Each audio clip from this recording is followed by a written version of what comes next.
In this part of section 12.5, we're looking at curvature. An important use of the arc length parameter is to find curvature, the measure of how sharply a curve bends. For instance, in this figure, the curve bends more sharply at point P than at point Q. And you could say that the curvature is greater at P than at Q. Suppose we're driving along this path. Once you approach point P, you're going to be making a much sharper turn than as you approach point Q, where the road bends more gently. Here are formulas. The first formulas are for your unit tangent vector and principal unit normal vector, and we've seen these before. The next group of formulas are for your tangential and normal components of acceleration. Again, we've seen those before, but the remaining 5 formulas are used to find curvature. And to determine which formula to use, you want to look at how the problem is set up. You're going to use the first formula if the curve is given by an equation y, which is equal to a function of just x. Y equals something with an x in it. If you're given parametric equations where x equals a function of t and y equals a function of t, then you can use the second equation. If you're given the path as a vector valued function r of s, you can use the third equation, or if you're given r of t, where t is a general parameter, you can use the second or the last few formulas for those.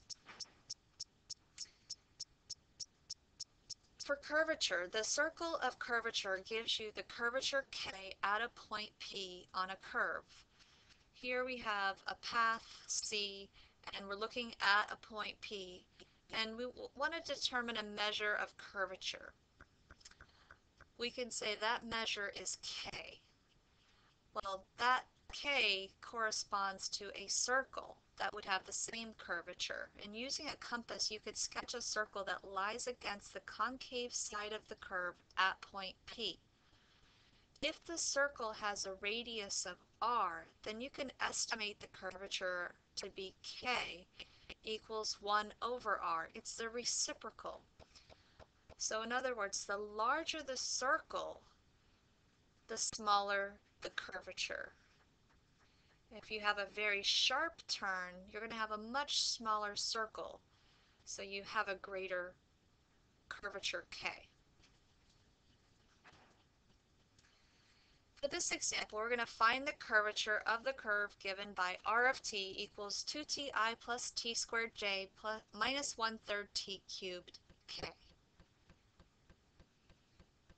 Okay, it's not apparent whether this parameter represents the arc length parameter, so you could use any of the formulas, but the one we should use is the one for t. K equals the magnitude of the unit tangent vector derivative of t divided by the magnitude of your r prime of t. Since r prime, you could take the derivative of your vector valued function. The derivative of 2t is 2, the derivative of t squared is 2t, and the derivative of the minus 1/3 t cubed is t squared. That's our r prime of t. The magnitude of that can be simplified to t squared plus 2. Take the magnitude of the r prime of t vector, so to be the square root of 4 plus 4t squared plus t to the fourth, and that does simplify to t squared plus 2. Okay, the unit tangent vector t of t is equal to your r prime of t divided by its magnitude. So you divide each of the components by t squared plus 2. Now, to find the numerator portion here, we want to find the derivative of this t prime of t, the derivative of the unit tangent vector. Well, using the quotient rule and simplifying, you get the following, which is the derivative of the unit tangent vector. Now we need to find the magnitude of that. Again, the calculations are kind of fussy here. You get the magnitude of that can be simplified to what is following, which can then be simplified to 2 divided by t squared plus 2. So that's the magnitude of your t prime of t. That part goes in the numerator, and the magnitude of r prime of t goes in the denominator. And as you can see, even though the calculations were quite tedious, this entire curvature formula reduces and simplifies to 2 divided by the quantity t squared plus 2 squared. So at any specific time, you can plug in the value for t and determine the measure of the curvature at that time. Okay, for this example, we want to find curvature in rectangular coordinates. Find the curvature of the parabola given by y equals x minus 1/4 x squared at x equals 2. Sketch the circle of curvature at the point 2, 1. Since this one is given explicitly y in terms of x, we can use the first of those formulas to find curvature. When we take y prime, we get 1 minus x divided by 2. And at the point x equals 2, we find that y prime equals 0. Y double prime is negative 1/2. So k, the curvature, is equal to the absolute value of y double prime divided by 1 plus the y prime squared to the 3/2 power. And since y double prime, the absolute value, that is a half, and then the denominator, when you plug in 0 for y prime, simplifies to 1. This path has a curvature of 1/2 at the point 2, 1. Let's go ahead and sketch that. Okay. The path is shown with the dark line, dark curve at the point 2, 1. Since the curvature is 1/2, the radius of curvature is the reciprocal, which is 2. So you can sketch using a compass a circle with a radius of 2 would have approximately the same curvature as the path at the given point.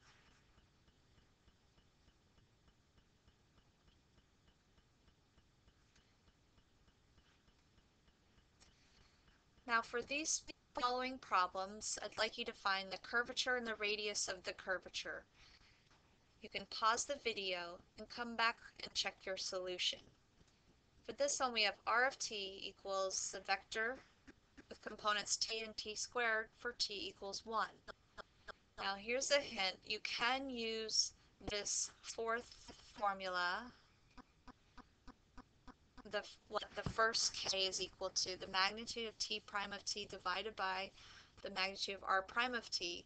But as you recall in one of the previous examples, how tedious the calculations were. What I'd like to show you is how you can use this with the cross product to come up with this equivalent answer.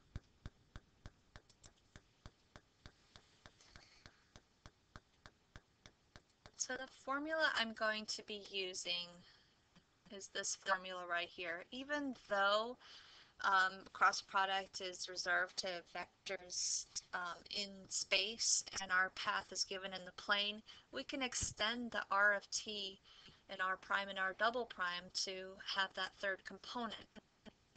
So if we set r prime of t, if we know r of t equals the vector with components t and t squared, then r prime of t would be the derivative of t is 1, derivative of t squared is 2t, and this has no k component, so we can let that equal 0, and the derivative of 0 would be 0.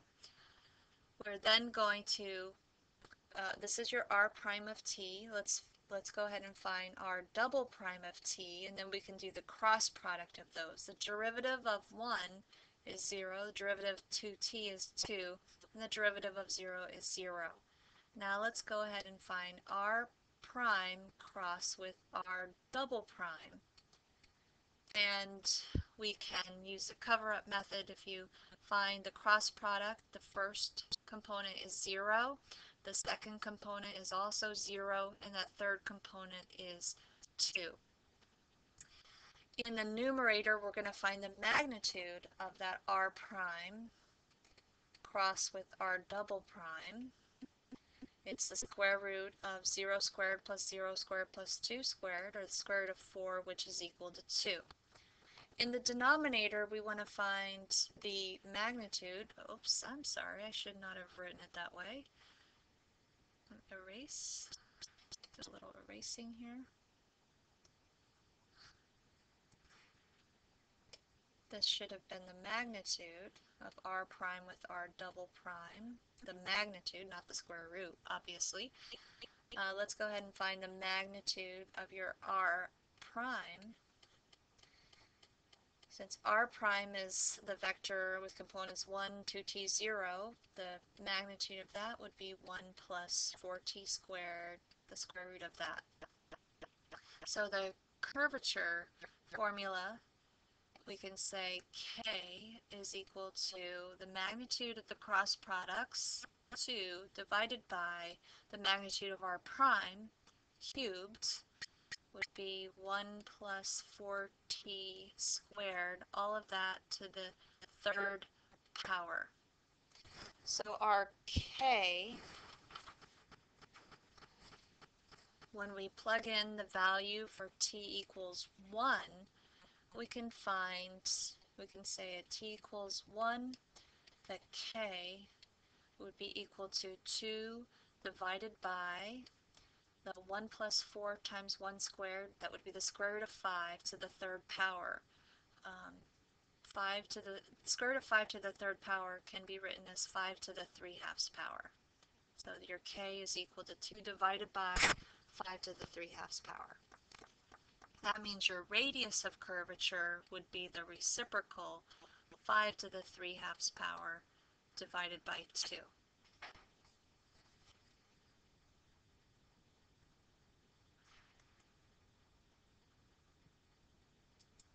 Alright, try this one on your own. Find the curvature and the radius of curvature of the vector valued function with components 5 cosine t and 4 sine t at t equals pi over 3. Go ahead and pause the video, work this out, and then come back to check your solution. I'm going to go ahead and use, again, this formula. I tend to use this formula frequently.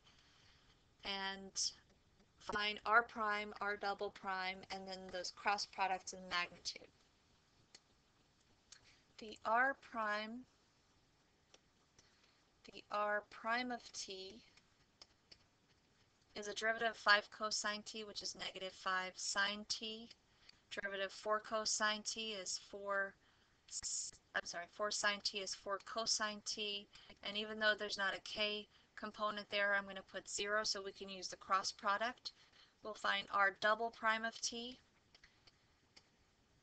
The derivative of negative 5 sine t is negative 5 cosine t. The derivative of 4 cosine t is negative 4 sine t. And the derivative of 0 is 0. Let's find the cross product of those, r prime with r double prime. And by using the cross product method, the first component is 0, covering up the first column. The second component is also 0, and the third component is 20 sine squared t plus minus a negative 20, so that's going to be plus 20 cosine squared t. And that can certainly be simplified to 0, 0, 20, the vector with components 0, 0, 20. The magnitude of that, the magnitude of r prime cross with r double prime, is equal to square root of 20 squared, or 20, and the magnitude of your r prime of t is equal to the square root of 25 sine squared t plus 16 cosine squared t. Okay, so our numerator is going to have a 20, and the denominator is going to have the square root of that entire quantity to the third power. So let's put it all together for your k. In the numerator is 20, in the denominator it's going to be the square root of 25 sine squared t plus 16 cosine squared t, all to the third power. And you can plug in the value for t equals pi over 3, and t equals pi over 3. Plug that in. You get, when you simplify it, you get a 20 in the numerator, and plugging in sine pi over 3, you get approximately